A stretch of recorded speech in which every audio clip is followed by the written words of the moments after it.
guys to, pero araw-araw ganito ang mukha ko. Good morning. Sobrang lakas ng ulan guys. Sobrang lakas ng ulan. Kagabi pa actually. No? Mamaya lalabas tayo kasi makainin ko yung isda. Kasi, puntahan, gusto ipakita yung aking puntahan ko sila. Mamaya, papakainin ko sila mamaya kasi baka mamaya hapon tamarin ako, diba? Ayan, bumababa talaga yung camera ko. So, yun. Kaya tayo mamaya doon sa school, kaya natin yung fish. Bumababa talaga. Tapos, kuhanin ko yung aking lapit at so, ano yung salon natin guys? Milo gatas. Milo gatas. Sobrang, ang lamig-lamig. Pero hindi ko kaya ng kasi may lamok.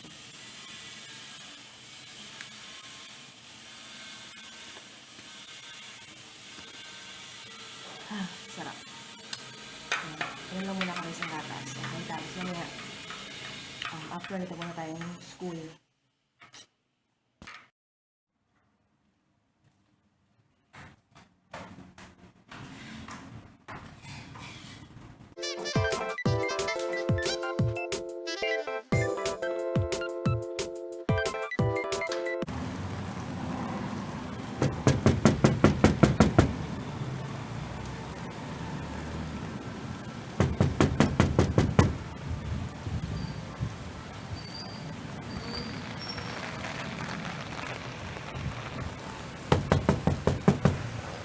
Lakas ng ulan. My gosh, guys. Sabado pa lang ngayon. Nandito ako sa school. Kainin ko yung isda. Tapos kukuhanin ko kasi yung aking laptop. Lakas ng ulan. Ito na ako sa loob ng school. Malakas talaga ng ulan. As in. Wait. Nakapayang ako, nakasapreno ako, nakajacket ako, nakamedyas ako. Wait. Gusto ko kasi ito kanina. Kagabi, pagdulog, yung mga alaman ko, guys. Kung anuhin na nababahain na naman. Nung nakaraan, guys, binaha sila. Narinig, di ba ako? Nung nakaraan, binaha sila, guys. Ayun o, ngayon na, tubig na naman. I think they're going to be flooded again. Flooded? Ayun, so pakainin natin ng isda. Grabe kasi ang lakas talaga. Ang ulan. Oh my gosh. Oh.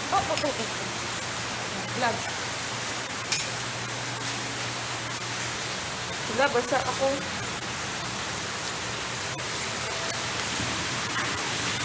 Lakas ng ulan. Ay. Ayun. Kuha muna kayo, ha? Kuha muna ako ng pagkain ng isda.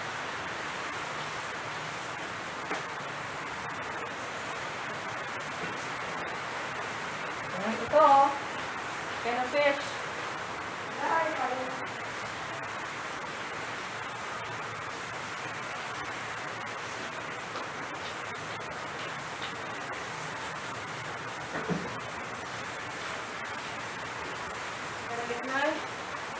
Laptop. So, that's it, guys. Uwi na ako. Pinakain ko lang talaga yung fishes kasi habang lakas ng ulan tsaka yung fish. Mamaya na lang siguro balik tayo ito pag mag-check tayo kung mga kaganapan. Ay, sorry, hindi na patay ilaw.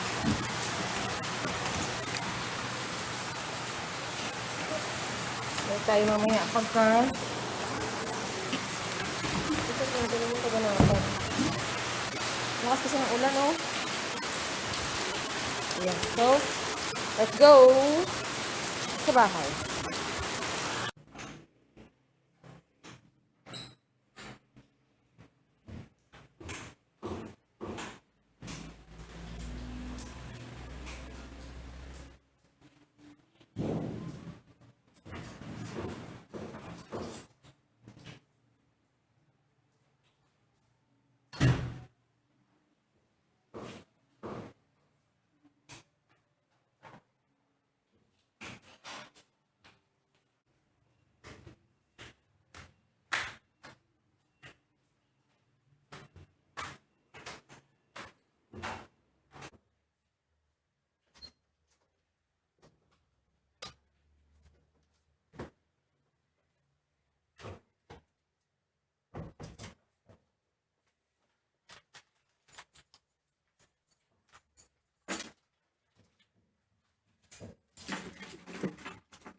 Ayan, I'm finally outside the house. Ayan, dadaan muna akong school kasi pakainin ko yung isda. Maulan pa din. Sigarilyo? Ulan pa rin. Ay, wala na pala masyadong ulan. Ay, naambon-ambon lang. Tinakpan yung payong. No? Matok tayo dito sa school. Hello guys, ayan, sorry, oh. Hi guys, ayan, so hindi ko na kayo pala nabalikan kagahapon, no, kasi ano na ngayon guys, Sunday na, kasi nag-edit na lang naman ako noon, wala naman ako ibang ginawa, nag-edit ako, tapos, yun na, kumain kami, tapos yun, nag-edit ako, tapos yun, so ito ngayon, Sunday, magsisimba. Nakita akong simbahan. Ginawa na ako sa school ng laptop. Saka, pakain ng isla. Ngayon, nandito ako mag-aabang tayo tricycle. Abang tayong tricycle, papunta tayo sa church. Ayan.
Lord, tulungan mo ako.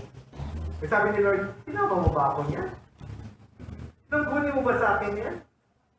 And I tell you, it happens to every one of us, including me. Can you say amen to that? Pero, ang maganda, yung number 2, ha? Kaya okay lang yun. Pero dapat mo tandaan, kahit ilang beses kang babagsak, you belong to Him. Kaya ako, hindi ako naniniwala. Ito, napag-uusapan namin ito ni Pastora ni Usap kami mag-ganto ano. Talagang walang backsliding. Hindi totoo yung backsliding. Kasi yung mga tumalikod, totoo hindi sila nakikilala ng Panginoon. Kasi kung totoo muna kilala ang Panginoon, kahit anong challenge sa buhay, babalik ka niya kasi you belong to Him. No? Parang ano yung usok, pagka nakikita mo, mamaya wala na. Ang sinasabi dito, wala tayong pwedeng ipagmalaki sa buhay natin. Hindi mo pwede sabihin na bukas na ako, bukas ko na gagawin yan kasi 30 pa lang naman ako. Tsaka ako na yung gagawin pagka marami na akong oras. Tsaka ako na ito gagawin pagka... Nakuha nyo? Pagdating sa ministry. Kasi ang buhay natin is like a race. So, ang sinasabi natin dito ay we should live by His grace. And when we live by His grace, kailangan sa grasya, pag sinabing grasya o grace, no? Lagi ko naman itong sinasabi sa inyo, yung grasya, yung isang biyaya na hindi mo deserve pero binigay sa'yo. Grasya yun. Kaya nga sa Spanish, pagka binigyan ka ng something, sabihin mo, gracias. That means, thank you, no? Yung halimbawa, hindi ka naman karapat-dapat na, si Sister Michelle, sabi niya, pangarap ko lang naman ay, pero tinatapos ako ng Panginoon ng pag-aaral. It's not you. It's God's grace. No, kailangan lagi mo yung i-recognize. No, kung ako lang, sabi ni Sister Michelle, kung ako lang, dito si Michelle, talagang patotoo siya. Nung kinuha namin yan, kasama ng lola niya, tapos kasama nung si Michelle. Si Michelle nun ay magtatrabaho na sa school. Tapos si Michelle, dyan na siya nakatapos sa school. Doon na siya fourth year, no? Michelle? Doon na siya nag-fourth year, tapos working student na siya. No? Tapos, sinasama-sama na niya. Siguro, sumasama siya dito nung una, wala kahulugan sa kanya, parang nabipilitan lang siya, no? Para sumasama lang siya kasi sinasabi namin sumama siya.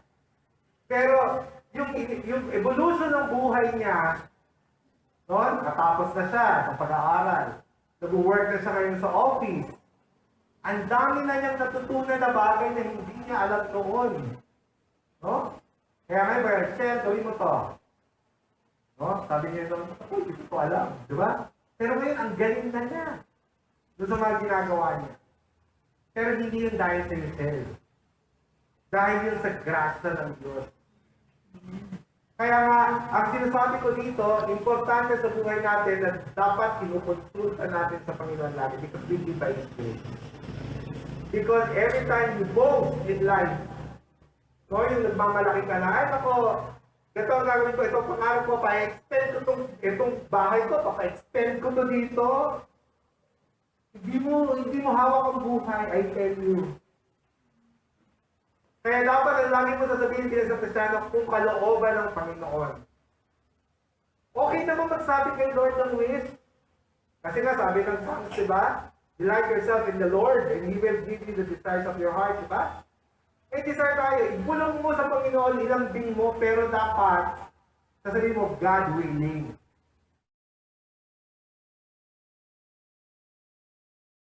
Hello guys, I am finally home. Ayan. Sobrang lakas ng ulan ngayon. Ayan. So, makarating ko lang. Kanina pa pala. Kasi nag-ayos-ayos ako doon sa baba. Tapos, nagsain ako. Kakain ako lunch. Ayan. Sobrang lakas ng ulan. Sana umalis na si Bagyo, no? Ayan, so mag-ingat po tayo. Mag-ingat tayo. Kasi,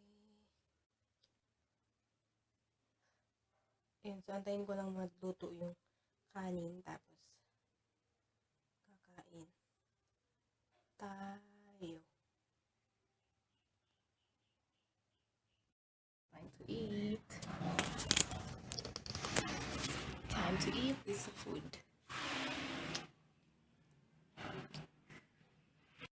Hey guys!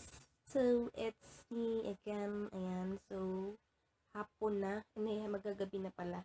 Ayan, so, ang ginagawa ko ngayon ay edit. Ayan, so, nag-edit tayo ngayon para meron tayo syempre mga upcoming videos. Upcoming videos.